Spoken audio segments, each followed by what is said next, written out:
Huwag kalimutang mag-subscribe sa kwento ni Miray. Because you're not late, he said, and where his winning smile. I hate you. Inis na sabi ko. Sa sobrang inis ko sa sinabi niya, binato ko siya ng crumpled tissue paper. Tinamaan siya sa muka. Buti nga sa kanya, buwisit siya. Alam ko namang palagi akong late. Ba't kailangan niya pang ipamukha sa akin? Whoa, what's that for? Nagtanong ka, di ba? Sinagot ko lang naman. Natatawang sabi pa niya. At talagang natutuwa pa siya na naiinis ako. Calm down, Aga. Huminga ako ng malalim habang nakapikit at mahinang bumibilang. 1, 2, 3, 4. What are you doing? Kunot noon niyang tanong sa akin. Calming myself, I said. So, are you okay now?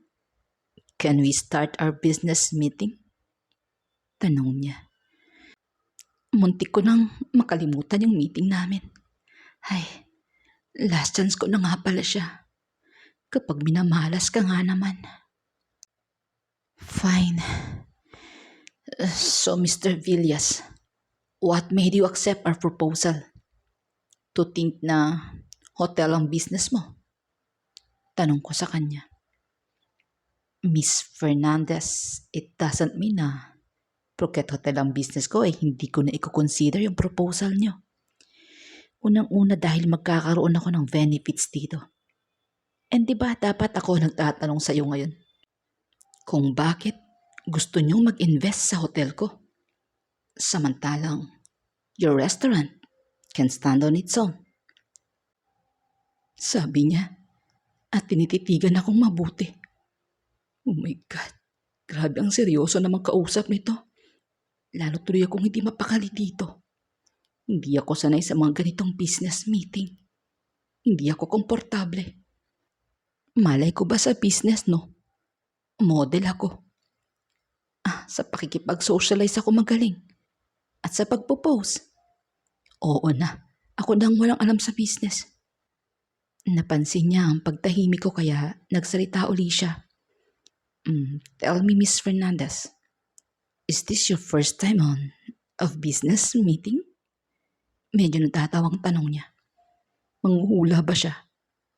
I'm trying to look professional naman Nalata pa din niya. Grabe, hindi pa ako magaling umarte. Shut up. Inis na sabi ko sa kanya. I'll take that as a yes.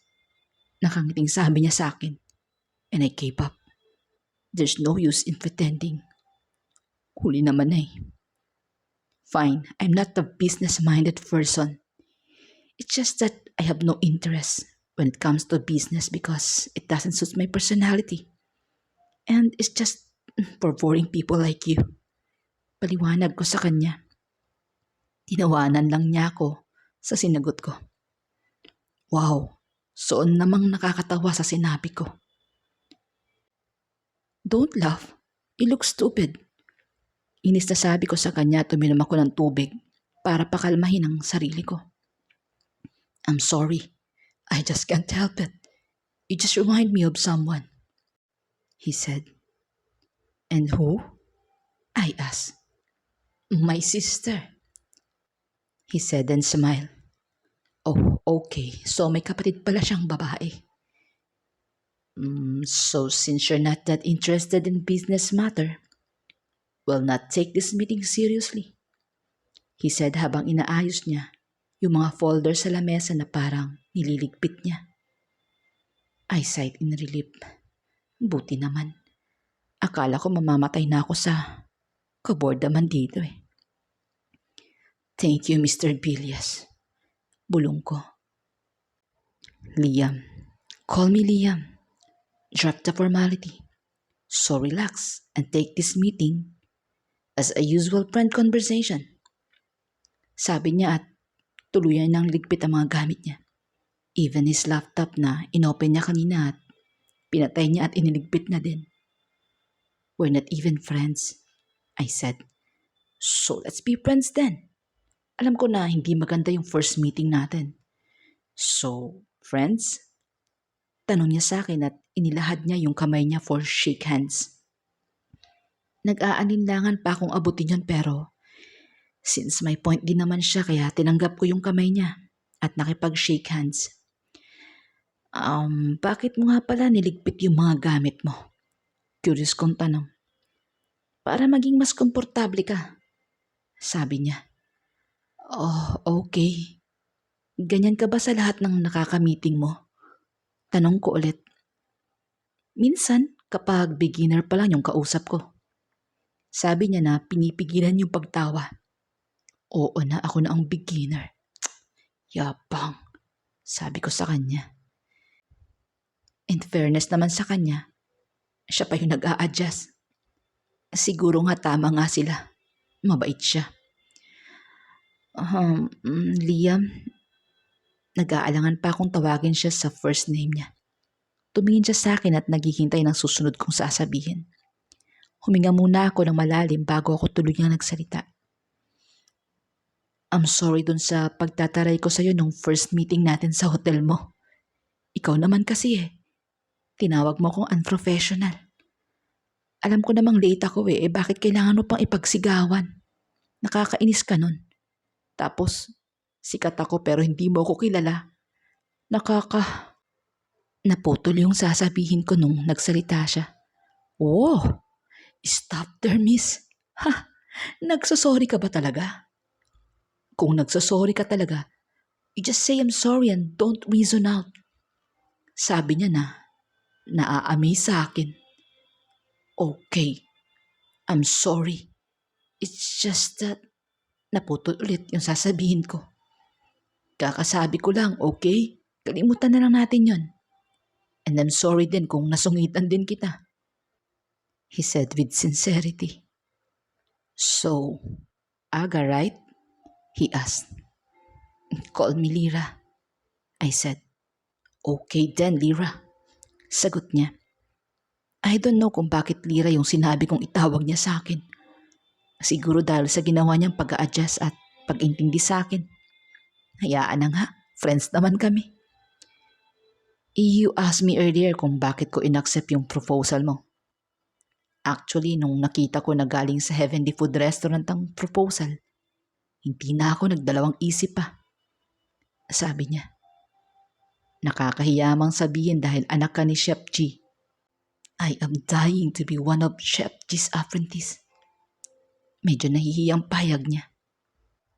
Wow, really?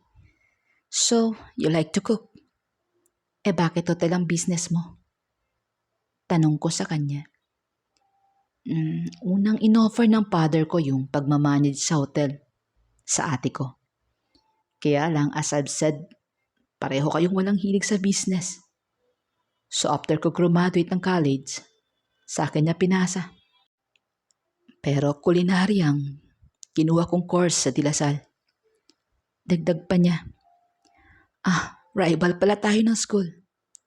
I'm from Ateneo de Manila. Nakangiti kong sabi. Oh, kaya pala mainit agad ang ulo mo sa akin.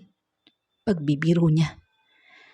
So, is it okay to ask you kung bakit hindi alam ng public na you're Chef J's daughter? To think na sikat ka. Nag-aalangang tanong niya sa akin. Yeah. Because I'm not proud to be his daughter. You know, I'm a public figure and madami na akong naging issue na hindi maganda. Sa madaling salita, I want to protect his good reputation. I said and give him a sad smile. I'm sorry about that, sabi niya. It's okay. Dahil sa tanong niya, bigla kong naalala yung deal namin ni Dad. Shoot, bakit ba makakalimutin na ata ako? Ito na yun We're friends na. At gusto niya na maging apprentice ni Dad. Pwede ko yung gamitin para mapapayag siya sa deal namin. Kailangan ko siyang mapapayag. Last chance ko na to. So, Liam, Nagtanong ka din naman ng personal sa akin, so para maging fair naman tayo, do you have a girlfriend or are you dating someone? Tanong ko. I don't have time for that. Sagot niya. Do you want to get married someday? Tanong ko ulit. Of course I want to get married someday. Why are you asking me that all of a sudden? Nagtatakang tanong niya.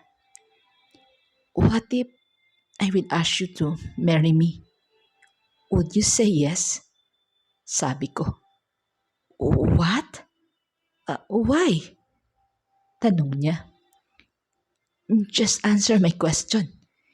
If ever I will ask you to marry me, would you say yes? Tanong ko ulit. Maybe. Come on.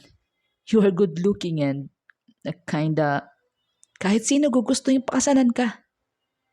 Sabi niya na hindi sigurado. So will you marry me?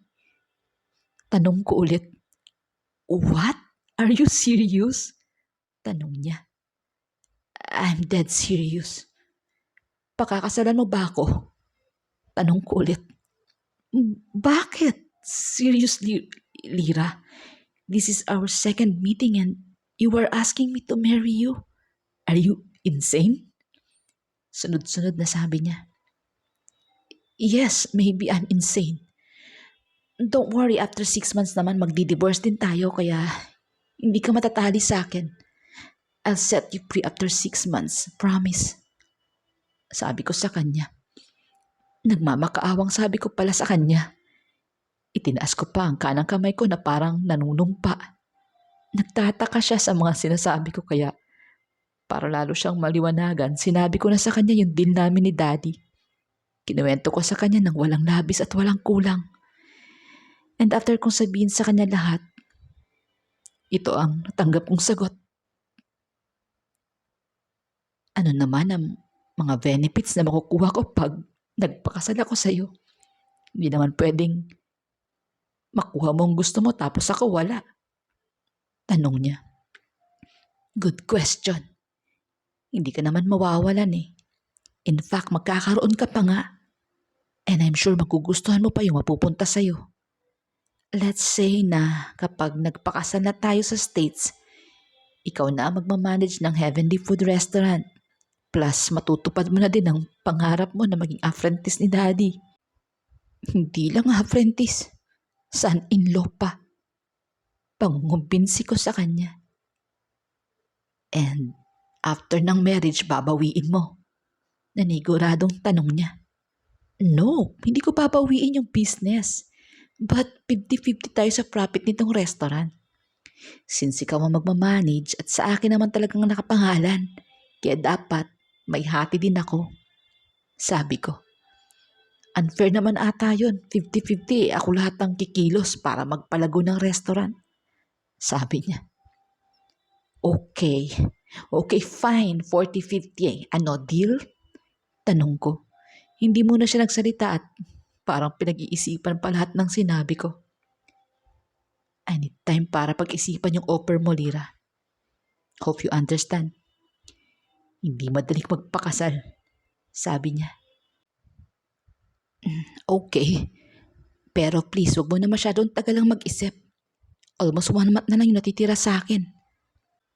At alam ko naman na you've waited 6 years para lang mapansin ni Daddy. Huwag mong sayangin yung opportunity.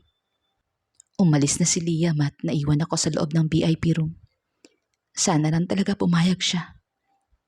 Call me desperada pero I just want to make my father happy. Abangan ang susunod na episode. Maraming salamat po sa inyong pakikinig.